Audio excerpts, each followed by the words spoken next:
Bem, amigos, uma boa noite a todos. Está entrando no ar mais uma edição do programa Assunto Cidade, um programa que aqui com você todas as noites debate alguns dos principais assuntos de Guarujá e também do distrito de Vicente Carvalho. Toda noite recebemos um convidado especial, uma pessoa que se destaca na sua área de atuação e nos ajuda a desenvolver os temas propostos. E nessa semana, Guarujá realiza a sua Conferência Municipal do Meio Ambiente. Recebemos aqui com muita honra o professor Hélio Lopes dos Santos, ele que é o titular da Secretaria Municipal do Meio Ambiente de Guarujá, a quem eu dou boa noite e agradeço por mais uma vez a presença no programa. Boa noite, Valdir, boa noite, telespectadores desse programa. Prazer estar aqui mais uma vez, segunda vez que eu venho aqui. Coloco à disposição para você. Professor, qual a importância da Conferência Municipal do Meio Ambiente para o dia a dia da cidade? É importante, essa conferência ela tem um tema importante que eu considero o grande desafio do mundo, que é a questão de resíduos sólidos. Então, nós vamos ter a oportunidade de discutir temas relevantes e tirar propostas que serão encaminhadas. Nós vamos ter a conferência regional, Santos, e depois a estadual e até a federal, depois, até o mês de outubro, né? E o tema resíduos sólidos já foi escolhido como tema central do evento. Na realidade, esse tema é um tema que ele foi colocado pelo próprio governo federal. Né? Dada a importância, a relevância dessa questão, o Guarujá, por exemplo, já tem a sua política, o seu plano municipal de resíduos sólidos, né? Então, nós estamos bem encaminhados aqui, e até 2014 os municípios terão que implantar isso no seu município. Você tem a política, vai ter que se implantar esse plano. Então, nós vamos discutir assuntos interessantes, como, por exemplo, as tecnologias envolvidas na destinação final de resíduos sólidos, tratamentos de resíduos sólidos domésticos, os tratamentos envolvendo aí a questão dos resíduos da construção civil também, que são muitos, né, e que causam um impacto significativo nas cidades, na medida em que a população, às vezes sem opção de expor esses resíduos em locais adequados, acaba espalhando isso na frente da sua residência. Principalmente aquele que faz uma pequena reforma, né? O grande gerador não, porque tem um certo controle em cima do grande gerador. Ele acaba destinando isso para os locais corretos. Agora, o pequeno gerador não, ele acaba deixando isso em qualquer lugar. E muitas vezes esses caçambeiros, enfim, acabam descartando isso em locais que não são adequados, em áreas de preservação permanente ou no terreno de qualquer pessoa aí que não esteja cercada. Isso é comum, a população já vivenciou esse tipo de coisa. Então, que é uma pena, né? É uma pena, mas é assim mesmo. Nós estamos num país que ainda está em um processo de evolução. Nos países mais adiantados, no caso da Alemanha, o Canadá, essa política de resíduos sólidos, ela se desenvolveu aí durante bastante tempo, de discussão com a sociedade. Você tem uma ideia, na Alemanha levou quase 20 anos para chegar próximo da perfeição.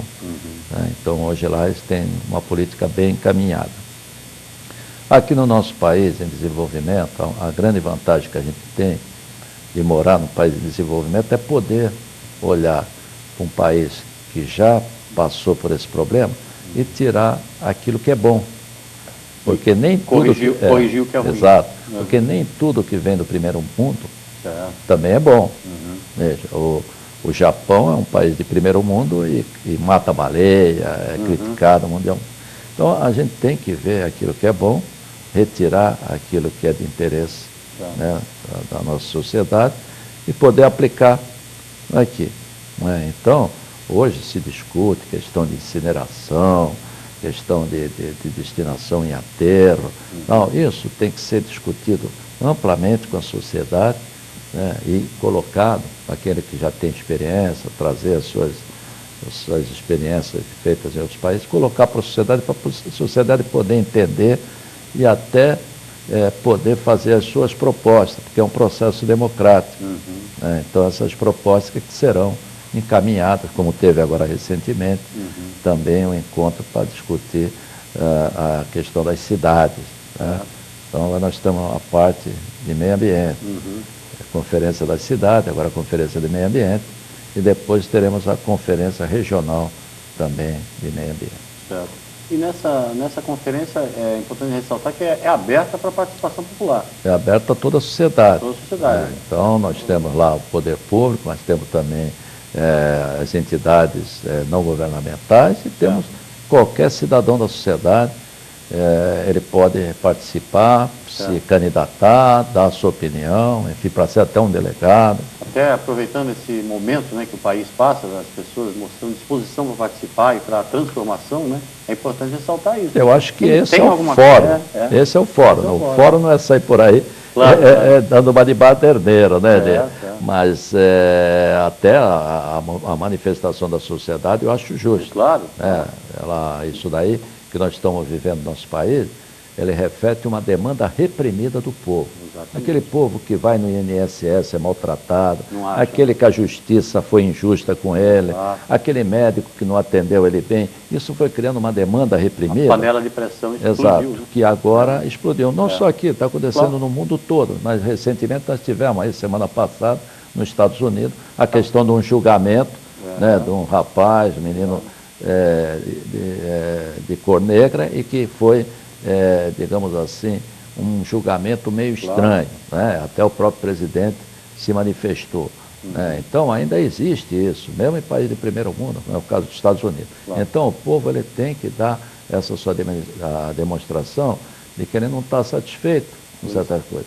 Porque ele elege os seus governantes, eles estão lá para fazer aquilo que o povo entende como o mais importante para o povo, e não aquilo que é de importância para ele. Né? Então, ele é um representante do povo.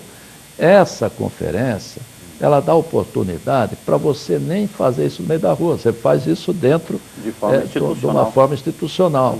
Está se dando a oportunidade para ele participar, para dar a sua opinião, para ele assistir às palestras, poder se inteirar do assunto para depois se manifestar. É o caso, por exemplo, que eu estou olhando aqui, você me colocou aqui no início do programa, a questão da Serra do Guararu também, né, um santuário protegido. Também a criação, por exemplo, da APA, na Serra do Guararu, é um processo democrático. O secretário, ele poderia decidir do seu gabinete, mas ele, ao criar a APA da Serra do Guararu, você tem o seu conselho gestor. O que significa isso? Que lá existem membros da sociedade civil, paritário. Tanto existem representantes municipais, do governo municipal, como existem representantes de ONG, de sociedade civil organizada, e a Associação dos Pescadores, por exemplo, né? Associação, nós temos ali dos caiçaras, toda aquela, que vai estar nesse conselho gestor e vai decidir sobre uma determinada intervenção naquele compartimento ambiental que é a Serra do Guararu, né? Um santuário ecológico, onde você ainda tem preservado toda a Mata Atlântica, um remanescente da Mata Atlântica, com fauna, flora, né? Nativa da região, tem vários corpos d'água, cachoeiras, que não podem ser utilizadas assim por um particular. Por quê? Porque amanhã depois, isso pode ser um fornecedor de água para o município. Então, esses mananciais, eles precisam ser protegidos. Então, toda a intervenção, ele vai passar por uma discussão se vai estar causando problema em qualquer um desses compartimentos, para não prejudicar aquilo que é do povo, de uso e bem comum do povo. E uma observação bastante interessante que eu fiz, por exemplo, além a gente pensa em Serra do Guararu, você já pensa nos milionários, donos das mansões, você citou bem que os próprios pescadores, que são comunidades simples, humildes da região, podem dar um palpite também. Eles podem dar um palpite demais. Eles têm uma reserva de domínio, porque eles são nativos dali. Tiram então, da pesca a sua sobrevivência. A sua subsistência. Então, a gente tem que respeitar, é cultural, claro. Aquela cultura tradicional caiçara. Eu sou descendente de caiçara, minha mãe nasceu em Ilhabela, filha de pescador. Quer dizer, e eu olho com muito carinho também para essa comunidade, porque eles merecem respeito. Tá. Professor, só me permitindo, só voltar um segundinho na questão da conferência, que o senhor fala que o tema central será resíduos sólidos. Dentro desse tema, globalmente falando, assim, nós podemos encontrar também a questão da coleta seletiva. É um assunto a ser debatido. Sim, ela é, porque, veja, quando eu falei que nós vamos discutir as alternativas, eu diria que você colocou com muita propriedade essa questão da coleta seletiva, que é uma coisa que eu defendo muito. Por quê? Porque hoje as pessoas têm a mania de querer pegar o lixo como se ele fosse um lixo e jogar mesmo em qualquer aterro, ou então levar para o incinerador. O que acontece? 70% do nosso lixo, que é um lixo doméstico, orgânico, ele pode ser reciclado. Então, com isso, você diminui o tempo de vida você aumenta, aliás, o tempo de vida de um aterro. Você evita a necessidade de ser queimado esse resíduo. Porque quando você queima, você acaba gerando produtos indesejáveis, poluentes, que são altamente cancerígenos. Então, é tudo isso que tem que ser discutido. Até porque nós temos que respeitar os 600 mil catadores que existem nesse país. É uma quantidade expressiva e que, se você tira, elimina a possibilidade da sua subsistência, você acaba jogando esse pessoal todo numa situação de marginalidade. Então, quando você fala em reciclagem, em reciclar até 70% do resíduo, você fala na oportunidade de vida desse cidadão. Há estatística sobre a quantidade de catadores em Guarujá? Não, em Guarujá nós não temos. Eu sei que no país todo nós temos o global, 600 mil é o total que vive. Por que eu digo isso? Porque é mais fácil de você computar isso, porque nesses outros locais, nessas outras cidades, existem lixões. Em Guarujá não tem lixão. Então fica difícil de você fazer um inventário dos catadores. Mas, por exemplo, você pega cidades do estado de São Paulo, a grande maioria, ela não dispõe de forma correta do seu lixo. Ela dispõe em lixão, que é bem diferente de um aterro sanitário. Não tem tecnologia nenhuma. E acaba sendo um polo gerador até de doença. Então, esses catadores que estão lá, é a sobrevivência dele. E ele acaba fazendo uma reciclagem ali naquele local, que não é o ideal, porque ele está numa situação sem equipamento de proteção individual, sem nenhuma norma para lidar com aquele lixo. Ao passo que você der a ele a oportunidade de trabalhar em uma cooperativa, cooperar, ele vai poder ter um ganho maior, vai poder distribuir essa renda e vai ter todo um procedimento, digamos assim, para trabalhar com lixo. Porque não é só você deixar a pessoa catar, é dar vazão para aquilo que ele catou. Ou seja, ele retirou a lata de alumínio de lá, eu tenho que ter alguém que vá processar essa lata de alumínio. Normalmente lata de alumínio todo mundo quer, mas e os outros produtos que são reciclados? A madeira, por exemplo, ninguém quer madeira. Então a gente tem que encontrar uma alternativa de alguém que esteja processando essa madeira.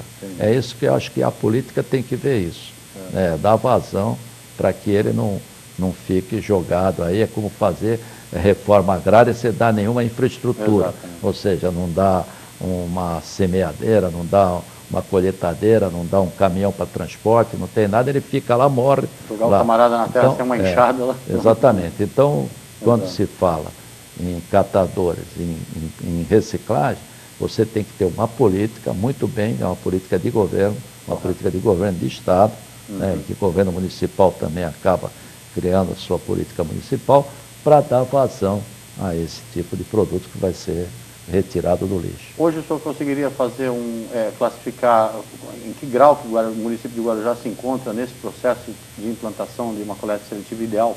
O município de Guarujá, ele tem duas cooperativas.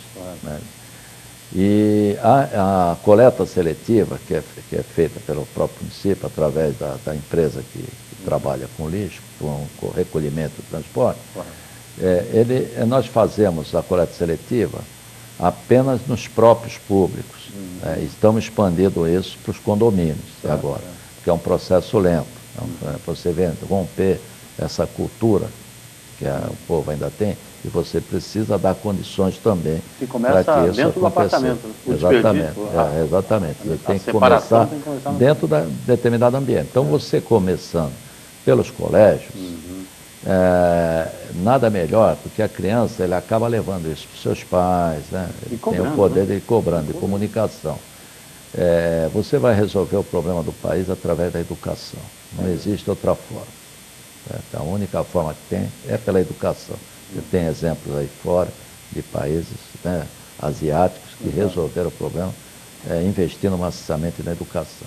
Então nós começamos aí pelos colégios, né, pelos próprios públicos também, e hoje estamos expandindo isso para os condomínios. Mas é muito pouco ainda. A gente pretende aumentar, até porque vai se precisar mesmo, porque vai ser uma cobrança do governo federal. Agora, a política nacional de meio ambiente, ela exige a chamada política reversa. Né? Então, aquele que fabrica o produto, dá um exemplo, fabricante de pilha, fabricante de bateria, ele vai, dentro dessa logística reversa, chama, ele vai ser obrigado a recolher esse material. Então, eu vejo por aí uma forma importante, porque hoje essas cooperativas, elas necessitam de um subsídio, às vezes, do município, para poder se autossustentar. Eu acredito que as que estão aí até se sustentam sozinhas, mas elas têm dificuldade, eu entendo isso, têm dificuldade. Então, para o município dar uma sustentação, eu acho que não é justo, porque quem está dando é o próprio município. Então, o que seria justo?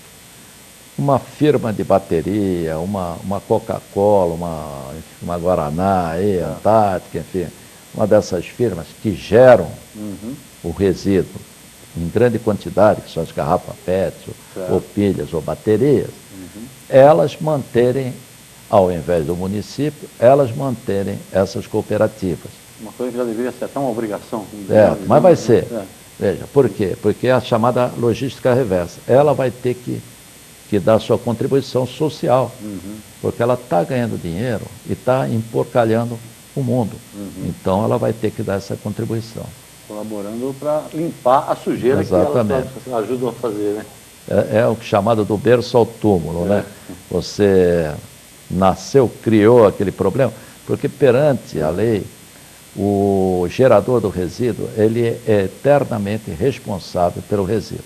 Por exemplo, não adianta, digamos, uma firma qualquer, ela gerou seu resíduo, ela pegar esse resíduo e chamar, por exemplo, a empresa de aterro, de incineração, e falar, olha, toma, leva para queimar, ela paga. Porém, se houver algum problema, ou no transporte, ou depois no aterro, ela é chamada a responsabilidade, porque o gerador ele nunca se livra do resíduo. É verdade. Bom, certamente. É bom que seja assim, né? Outra, além da APA, juntamente com a APA, a Agenda 21 também está completando um ano de existência, de reuniões, e também é um fórum interessante para a participação da sociedade, né, professor? É verdade. Aqui, Guarujá já teve sua Agenda 21, faz um ano, você colocou, né? E esses temas são discutidos, né? E acompanhados pela pessoal da Agenda 21. E é um tema que atrai bastante, que cria um atrativo entre a juventude que faz parte, que é a maioria nesses grupos de mobilização e que querem transformação, como a gente falou no começo, que são salutares ao extremo, né? O programa Assunto Cidade faz um pequeno intervalinho, nós nos voltamos já, fique conosco que é rapidinho, voltamos um pouco mais nessa entrevista com o professor Hélio Lopes, secretário municipal de Meio Ambiente. Fique conosco que é rapidinho.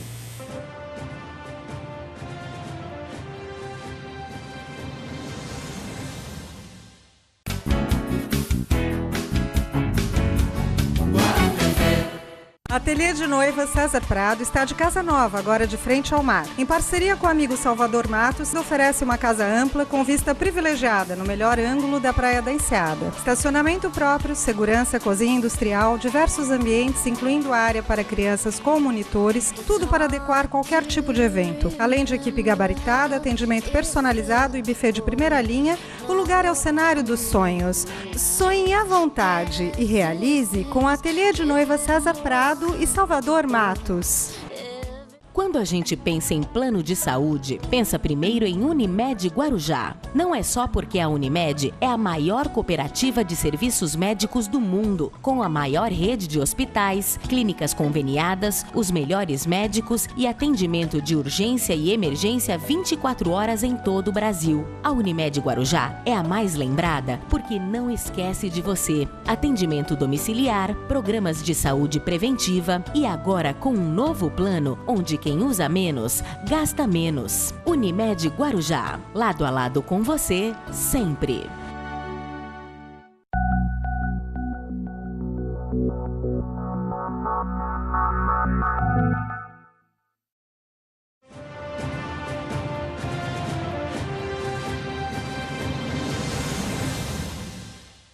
Bem, amigos, voltamos para mais um bloco do programa Assunto Cidade. Hoje, entrevistando o secretário municipal de Meio Ambiente do município de Guarujá, o professor Hélio Lopes dos Santos. No primeiro bloco, o professor Hélio Lopes explicou para nós toda a dinâmica da Conferência Municipal de Meio Ambiente, que ocorrerá nesse final de semana na Escola Dirce Valério. Depois eu dou mais detalhes aqui para você que estiver interessado. É no sábado, agora dia 3 de agosto, das 9 às 17 horas. Vou dar os detalhes já, né? Das 9 às 17 horas na Escola Dirce Valério, que é na Avenida Dom Pedro 340, ali próximo ao teatro. E nessa Conferência de Meio Ambiente, você que é um interessado no tema ecologia e suas outras vertentes, pode comparecer, é aberta a toda a população, inclusive para participar, lá, dar o seu palpite e ouvir um pouco sobre as políticas municipais de preservação ambiental que estão em andamento e as que estão prestes a serem implantadas.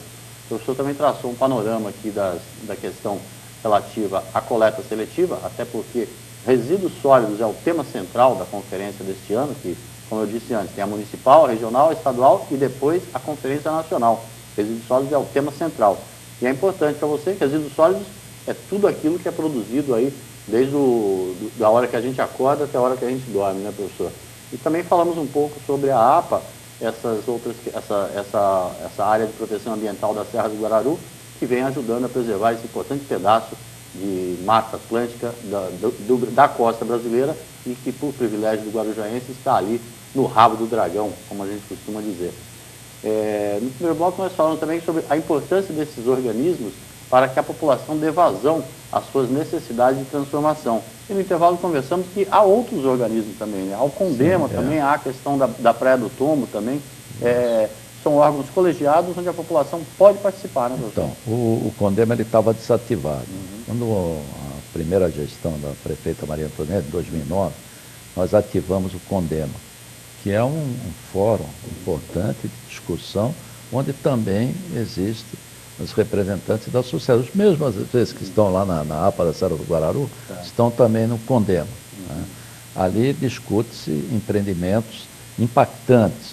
Né? O caso, por exemplo, de um empreendimento, uma indústria química, ou de uma indústria retroportuária, uma empresa retroportuária, parte de contato, algo impactante de alto potencial poluidor ou de alto impacto ambiental que venha se implantar aqui na região, é feita a discussão no CONDEMA.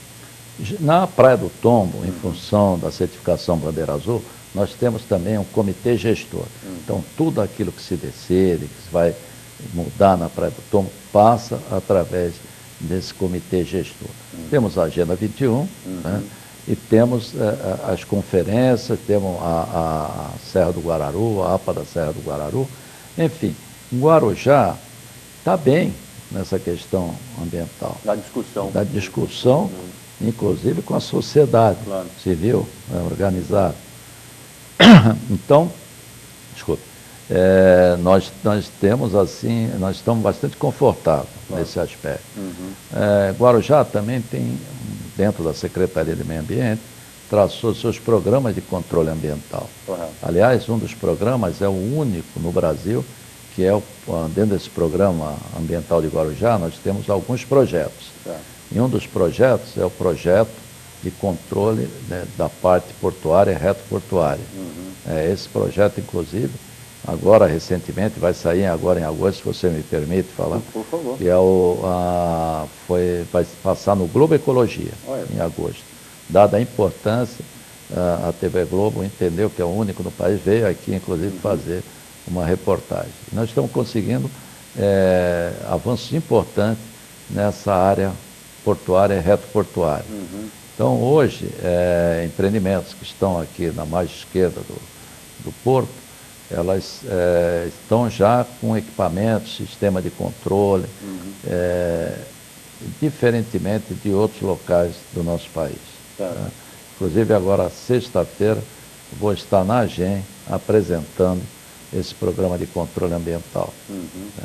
Então, é importante. Nós temos, para você ter uma ideia, só nessa área portuária, reto-portuária, em torno de levantamento assim, em torno de 500 fontes de poluição, um pouco mais de 500 fontes de poluição que nós levantamos, né, muitas áreas contaminadas, né, passivos ambientais, de contaminação do solo, subsolo, águas subterrâneas. Temos também muito problema com poluição do ar e poluição das águas, as águas estuarinas, por efluentes contaminados que eram lançados sem qualquer tipo de controle. Hoje, esses sistemas já estão operando, grande parte, eu diria mais de 50%, com controle, ou seja, se colocou filtro, se colocou tratamento de efluentes líquidos, se autuou, se está fazendo estudo hidrogeoquímico, a descontaminação do solo. Então, está caminhando muito bem essa questão da parte de controle ambiental na área portuária e reto-portuária. Além disso, veja, nós temos outros projetos. Um dos grandes problemas que tem em Guarujá, aliás, não é em Guarujá, mas tem em toda a Baixada Santista, eu diria que em todo o país, onde tem cidade litorânea e que tem o seu sistema de saneamento, são as ligações clandestinas de esgoto.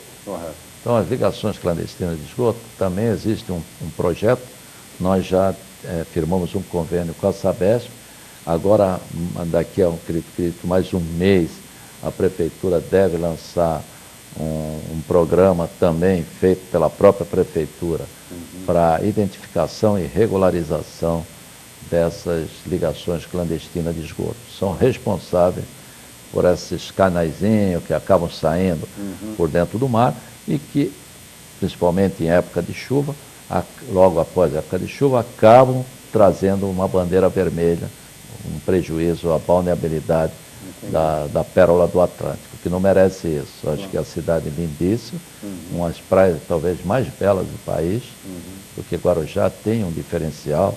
As praias de Guarujá são praias de mar aberto, com a Mata Atlântica abraçando a praia, ou seja, não são aquelas praias que o morro, a Mata Atlântica está a quilômetros de distância.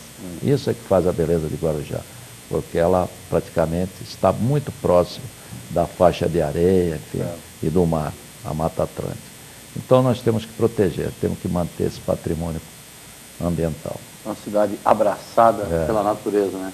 O senhor falou do controle que é feito na zona portuária. Esse controle ele inclui desde a questão que era muito usual antigamente, que era a lavagem dos contêineres. Isso é verdade, você é bem lembrado. A poluição do ar e tudo, inclusive aquele descarte de milho, tudo que acaba, tudo isso, ou seja, tudo isso acaba encarecendo o custo da saúde pública do próprio município. Né? Isso tem vários prejuízos, não são só ambientais. Claro. Eles são patrimoniais, que é aquilo que é do povo, por exemplo, uma galeria, uma estrada, isso é o uso e bem comum do povo. O povo pagou por isso. E é inadmissível, por exemplo, você ter uma galeria entupida por soja, por milho, assim, e causando um inconveniente, um prejuízo à sociedade, né? Porque terceiros se entendem que não querem fazer um esforço, uma sustentabilidade. Eu vejo por aí que a sustentabilidade a gente tem que mostrar nesse momento. Então, se a empresa se implantou ali, ela tem que se implantar com seus equipamentos de controle. Você colocou a lavagem de container. Há mais de 20 anos que a lavagem de container era feita com ácido sulfúrico, com ácido clorídrico, desculpa, com soda cáustica, e todo o produto dessa limpeza lançado direto nos rios e no estuário de Santos, há 20 anos. Quer dizer, esse programa, ele brecou isso, Simão. Então, hoje, essas lavagens, elas passam para o sistema de neutralização, para depois você neutralizar ou essa acidez ou essa alcalinidade, que causa um problema naquele compartimento ambiental, para depois lançar. Então, é isso que nós estamos fazendo. Ou seja, nós estamos exigindo que as empresas coloquem seus filtros, seus tratamentos e descontaminem o seu solo. Isso vai dar uma qualidade de vida melhor para a população. A questão do odor, por exemplo, descarregava enxofre aqui de péssima qualidade, que vinha... Causava um transtorno danado. Cheiro de ovo podre tremendo. Hoje não tem mais. Por quê? Exigimos da companhia, chegamos ao ponto de, inclusive, ameaçá-lo de parar, entrar na justiça, parar com esse tipo de atividade, se eles não mudassem a qualidade do enxofre. Então, eles pegam enxofre de péssima qualidade, vem molhado esse enxofre, com a ação das bactérias, acabam gerando o gás sulfídrico. E com isso, toda vez que se descarregava enxofre, causava um problema para Guarujá e um problema para Santos, porque muitas vezes esse odor chegava lá. E não há fronteira nesse caso? Não, o ar não tem fronteira. O grande problema é esse. A poluição do ar não tem fronteira. Quando você, por exemplo, descarregava aqui açúcar, também era uma poeirada de açúcar fina, né? Se passasse alguma pessoa com diabetes ali, é capaz de ter um surto.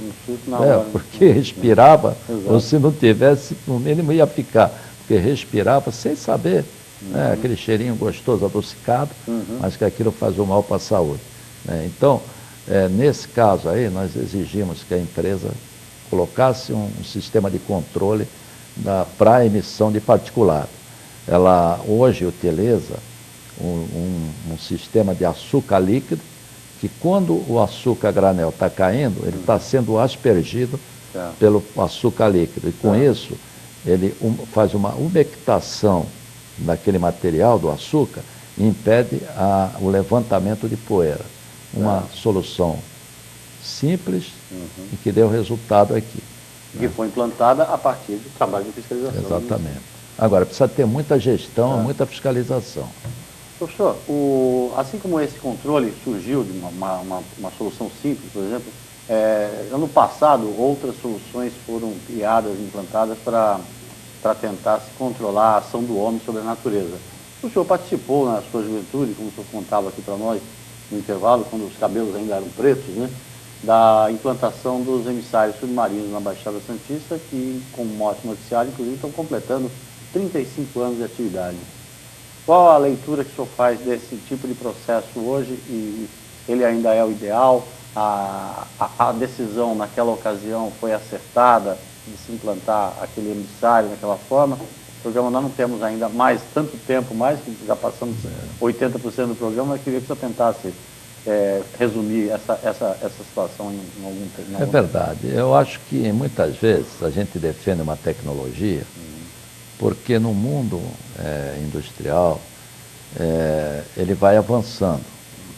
Então, novas tecnologias vão sendo implantadas e então você acaba tendo que modificar, inclusive, a lei.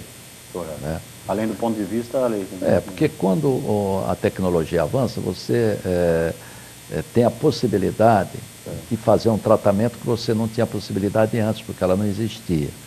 Então, eu falo isso porque na década de 70, no início da década de 70, eu estava começando a minha vida na CETESB. Eu comecei a minha vida profissional em Cubatão, na fábrica da Ultrafert, antiga Ultrafert, agora é Vale Fertilizante, e tinha entrado na CETESB. E eu entrei em São Paulo, então me transferiram para Santos para trabalhar na pesquisa do emissário submarino. Então, foi um dos primeiros serviços, aliás, foi o primeiro serviço que eu fiz na CETESB. CETESB, inclusive, não era companhia tecnológica, era Centro Tecnológico de Saneamento Básico, daí a sigla, CETESB, que se mantém até hoje. Né? Talvez a pessoa não entenda o que quer dizer CETESB, mas é Centro Tecnológico de Saneamento Básico, depois virou Companhia de Tecnologia e Saneamento Ambiental, mas manteve lá o nome de CETESB. Então, quando nós iniciamos esse projeto, era uma equipe, lógico, eu fazia parte dessa equipe.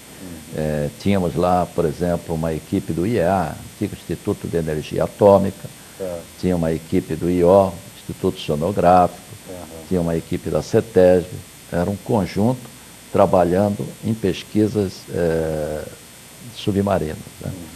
Então, nós começamos pelo emissário de Santos, e qual era o serviço? Era de buscar um local ideal aonde se lançasse o esgoto sem a possibilidade de retornar para a praia. Então se usava um programa chamado de difusão turbulenta.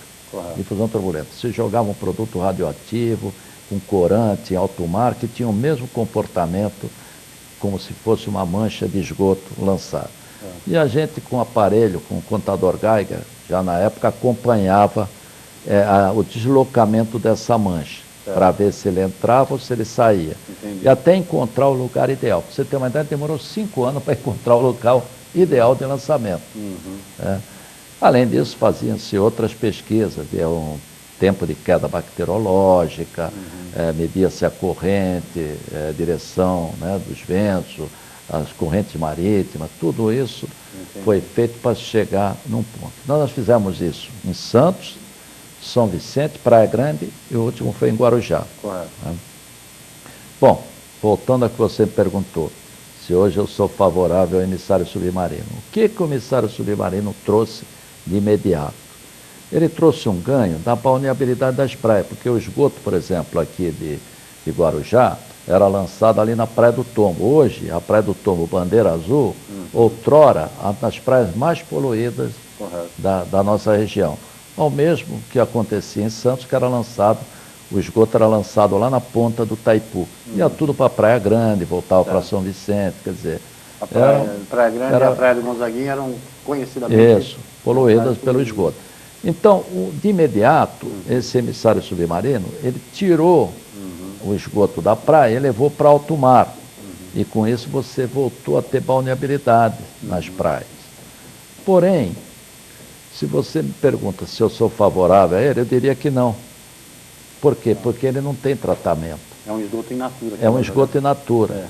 As pessoas até se enganam. Lá em Santos costumam dizer, o tratamento de esgoto do Zé Menino, do emissário submarino, não é tratamento de esgoto. Aquilo é uma estação de acondicionamento de esgoto. A única coisa que tem lá é a retirada. Tem uma peneira para retirar os resíduos, né? E areia. Por quê? Porque senão ia dar um problema na bomba, para bombear para alto mar. Fora isso, não tem nenhum tratamento. Então, eu acho que ele hoje tem que ser complementado, isso nós vamos exigir, aqui também da Sabesp, ele tem que ser complementado com um sistema de tratamento biológico, digamos, secundário, até o mais avançado, para depois lançar em alto mar, porque o mar não é um corpo receptor que foi feito para jogar qualquer porcaria, transformar na lixeira do mundo. Mesmo que longe, né? Mesmo até porque os estudos hoje da própria CETESB indicam que no difusor onde sai esse esgoto, que ele tem 4 quilômetros mais ou menos para dentro de alto mar, naquele entorno há uma toxicidade elevadíssima, porque o esgoto, hoje ele vem com uma série de produtos químicos, a dona de casa usa, é amônia, é esse para limpeza, enfim, acaba criando uma zona muito tóxica que acaba afetando aqueles organismos vivos que estão ali no local. Daí a importância de se debater a exaustão, o tema ambiental, e no que a Conferência Municipal é uma excelente oportunidade para todos. Né? É importante que todo mundo parasse um momento aí do seu dia, do seu tempo, para discutir essa questão, que é importante porque é aquilo que deixaremos para os nossos filhos, né, professor? Queria lhe agradecer imensamente, nosso tempo já está até estourado aqui, mas agradecer pelo esclarecimento, pela clareza das respostas e, logicamente, pelo bate-papo, que sempre é agradável. Muito obrigado, eu que agradeço a todos. Obrigado. Tá certo. E agradecer a você pela audiência. Voltamos amanhã com um novo Assunto Cidade. Uma boa noite a todos.